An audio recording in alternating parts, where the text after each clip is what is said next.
Assalaamu calaykum dhammaantiin saaxiibada sharafta badan.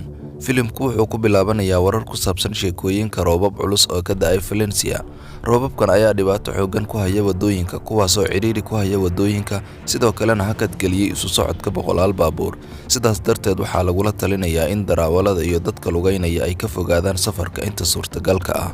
Sandra oo ah maareeye bangi ayaana la baray. Inkastoo ay cimiladu xun tahay, haddana waxay aadaysaa shaqadeeda. Waxay u muuqataa inay walaacsan tahay, waxayna ka codsanaysaa darawalka inuu joojiyo dhawaqa hoonka si ay uga hadasho telefoonka. Waxay weydiisanaysaa bal in magaceedu ku jiro liiska shaqaalaha la fasaxay iyo in kale. Sandra ayaa timid bangiga waxayna ogaatay in shaqaalaha ka shaqaynaya amniga bangiga ay dib uga soo dhaceen waqtigii loogu talagalay roobabka dartiisa. Si xanaaq leh, waxay ku wargelisay shaqaalaha in shaqada ammaanku ay tahay in la dhammaystiro sida ugu dhaqsaha badan. Wax yar kadib markay bangiga u furaan dadweynaha, dhowr macaamiil ayaa imanaya. Sandra waxay sii wadaysaa inay wax ka weydiiso liiska dadka dhawaan shaqada laga cayrin doono, iyadoo iska indhatiraysa waajibaadkeeda shaqo. Qofka ay la hadlayso ayaa ugu dambeyntii xaqiijiyay dhab ahaantii inay ku jirto liiska cayrinta. Isla markaas waxaa yimid gaari yar. Koox rag oo wejiga soo duubtay oo hubaysan ayaa soo galay bangiga. Markuu waardiyaha bangiga ka hor yimaado, mid ka mid ah dambiilayaasha ayaa soo bandhigay walxaha qarxa, wuxuuna ugu hanjabay inuu wada qarxin doono haddii uu toogto. Dambiilayaasha isla markiiba waxay galayaan bangiga oo albaabada ayay xirayaan. Gallego oo ka mid ah tuugada ayaa gudaha u galay xafiiska agaasimaha, halka Sandra ay ka cabanayso lacagta ay ku bixiso bangiga iyo sida cadaalad darrada ah ee shaqada looga cayrinayo. Isku dayga inuu dhaqaaqo mid ka mid ah shaqaalaha ayaa riixaya badhanka alarmiga, kaasoo u digaya booliiska. Si kastaba ha ahaatee, waxaa dareemaya madaxa kooxdan Uruguayo oo macaamiisha bangiga u sheegay inay u sacbiyaan sida inuu yahay shaqaalaha bisha. Kadib baskoolad ayuu ku garaacay qofka shaqaalaha ah, isagoo uga digaya qof walba in arrimuhu ay ku adkaan doonaan isaga dartiis. Sababtoo ah booliiska ayaa soo socda oo waxay ku xayiran yihiin bangiga ay damceen inay dhacaan. Jidkii ay ku baxsan lahaayeen ayaa waxaa buuxdhaafiyey daadadka roobka ka da'ay magaalada. Kooxda burcadda ah ayaa afduubtay lahaystayaasha waxayna isku dhaceen ciidan booliis ah. Marka ay dowladdu la wareegto doodaha, waxaa caddaatay in qiimaha runta ah ee khasnadda aysan ahayn lacag ee ay tahay siro. Macmiil walaacsan ayaa muujinaysa baahida ay u qabto inay wiilkeeda soo qaado.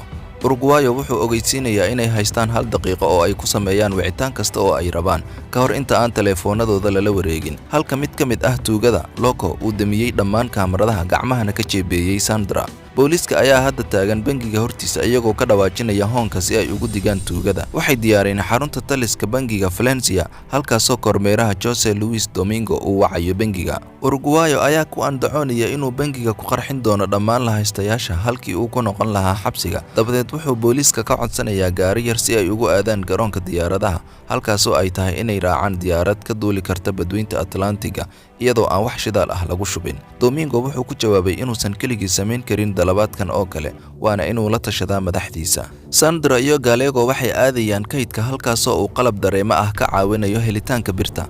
Waxay daloolinayaan roogga hoostiisa iyagoo isticmaalaya dabka alxanka si ay u qarxiyaan meel ballaaran. Gallego wuxuu ka baxsanayaa kaydka isagoo sii maraya godka weyn, wuxuuna ku dhacay tunnelka uu roobku biyo dhigay hadda. Maadaama uu tunnelku hadda biyo ku fataheen, qorshahoodii ugu horreeyay ee ay ku baxsan lahaayeen ayaa noqday mid aan shaqaynayn. Gallego ayaa u sheegay Uruguayo arrinta soo ifbaxday. Wuxuu dareemayaa niyad jab maadaama roobka lama filaanka ah uu ku keenayo inuu dhibaateeyo qorshahooda xatooyo ee 2 bilood.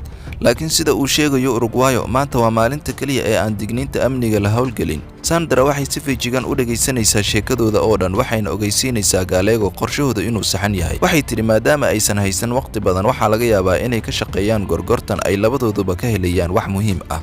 Sandra waxay tustay Gallego muuqaalka Gonzalo Soriano oo ah siyaasi lagu tuhunsan yahay inuu sameeyey cajalado badan, kaasoo dhaliyey fadeexad weyn oo qaran. Khasnad 314 ayay ku andacoonaysaa inay ku jiraan cadaymo la xiriira arrintan. Wuxuu u dhiibay boorso yar oo dhayman ah, taasoo qayb ka ah qorshaha. 4 xubnood oo ka tirsan golaha wasiirada ayaa ka doodaya Soriano iyo sanduuqa la dhigay bangiga Valencia. Inkastoo ay filayeen in tuugadu ay iska indhatirayaan sanduuqa, xubin ka mid ah kooxda oo lagu magacaabo Ferran ayaa sheegaya inaysan awoodin inay wax fursad helaan, waana inay meesha ka soo saaraan tuugada ka hor intaysan gaarin sanduuqa. Uruguayo wuxuu ka codsanayaa kormeeraha Domingo inuu u keeno cunto iyo cabitaan si uu muujiyo inay halkaasi joogi doonaan in muddo ah. Waxay 3 maxbuus ah ku xirayaan walxaha qarxa, waxayna shaqaalaysiiyeen 3 kale oo maxaabiis ah si ay u noqdaan tuugo, iyagoo siinaya qoryo faaruq ah. Dadka lahaystayaasha ah ayaa loo sheegay inaysan dhaqaaqin sababtoo ah haddii ay sidaas sameeyaan waxaa laga yaabaa inay qarxiyaan bambooyinka. Dambiilayaasha waxay soo ururinayaan wax kasta oo ay awoodaan, waxayna isu diyaarinayaan inay baxsadaan. Gallego wuu soo noqday si uu u soo qaado sanduuqa Soriano oo wuxuu ogaaday Uruguayo oo furay. wuxuu ka hor yimid Uruguayo isagoo ku eedeeyay inuu qof walba ku khiyaameeyay hadafka dhabta ah ee dembiga. Markuu Uruguayo weydiiyay sida uu ku ogaaday, wuxuu sheegay in Sandra ay u sheegtay sanduuqa. Waxay diyaar u yihiin inay maraan tunnelka dood kulul kadib. Isla marka ay galaan tunnelka, waxay ogaadeen inuu cadaadiska biyuhu u diidayo inay dhex maraan. Dhanka kale, maadaama uusan qofna ka qaban telefoonka marka kormeeraha Domingo uu waco bangiga, waxay u malaynayaan in tuugada ay mar hore carareen. Ferran ayaa ku amray booliiska inay si degdeg ah u galaan bangiga iyagoo iska indhatiray maxaabiista. Dambiilayaasha ayaa si kastaba ha ahaatee go'aansaday inay ku noqdaan bangiga iyagoo aan ka warqabin inay ku hareeraysan yihiin booliiska, kuwaasoo isu diyaarinaya inay toogtaan. Uruguayo ayaa ku degdegay telefoonka oo qabtay. Domingo wuxuu ku wargeliyay in cuntadii la rabay la keenay, taasoo dhab ahaantii ah dabin oo loo dhigay in lagu toogto tuugada. Si kastaba ha ahaatee, iyadoo ciidamada booliiska ay isu diyaarinayaan inay toogtaan, ayaa xildhibaan kale wuxuu soo saaray amar lagu joojinayo falka. Sidaas darteed, markuu Loco u baxo suu u soo qaado cuntada, waxba ma dhacayaan. Siyaasigu wuxuu ku wargelinayaa xubnaha kale ee xisbiga in mid ka mid ah tuugadu uu yahay wakiil hore oo CNI ah, kaasoo ka warqaba sanduuqa Soriano.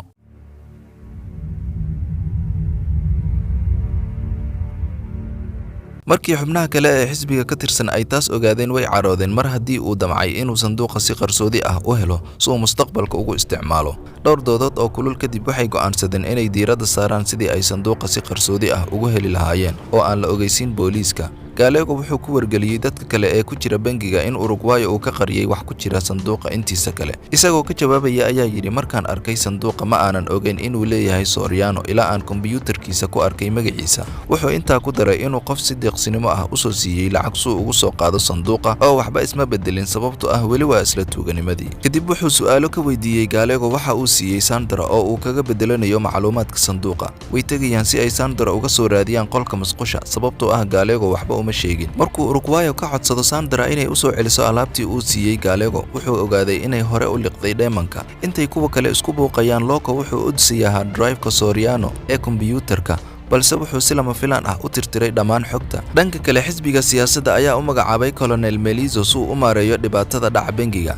Melizzo wuxuu wacay bangiga wuxuuna soo jeediyey inuu Uruguayo kula kulmo meel ka baxsan dhismaha. Wuxuu u ballan qaaday tuugada haddii ay u hoggaansamaan awaamirtiisa inuu ka saari doono xaaladdan. Melizzo wuxuu ku bedelayaa saraakiisha booliiska raggiisa si uu u qariyo. Loco ayaa ku wargeliyey Uruguayo in hard-diskiga uu ku jiro Trojan, kaasoo tirtiray dhammaan xogta. aad buu u xanaaqay sababtoo ah waxay ku ridaysaa dhammaantood xaalad rajo la'aan ah.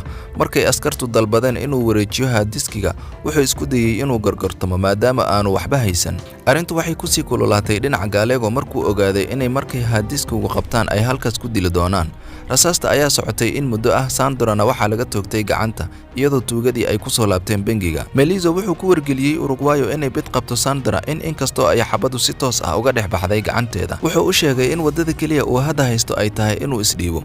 Uruguayo wuu diiday inuu isdhiibo, wuxuuna ku hanjabay inuu dili doono hal maxbuus 15 daqiiqaba haddii aanay baska helin 30 daqiiqo gudahood. Melizzo wuxuu u ballan qaaday kormeeraha Domingo inaysan cidna dilin sababtoo ah waxay haystaan faa'iidooyin oo kuma adkayn doonaan dembiyada dhiigga. Uruguayo wuxuu wacay Melizzo wuxuuna ku hanjabay inuu tusi doono maxaabiista waxa ku jira hard-diskiga ee ku saabsan Soriano haddii wakiil dawladeed uusan soo muuqan 2 saacadood gudahood. Domingo markuu maqlo magaca Soriano, banaanka ayuu u baxayaa wuxuuna ku wargelinayaa madaxdiisa in CNI-da ay mas'uul ka tahay howlgalka Soriano-na uu si uun ugu xiran yahay. Kadib Ferran wuxuu la kulmay Uruguayo iyo Gallego wuxuuna u sameeyey soo jeedin isagoo u xaqiijinaya in wadada kaliya ay haystaan tahay isdhiibid. Gallego wuxuu aaminsan yahay inay jiraan fiidiyowyada shaqaalihiisa marka lagu daro doodaha.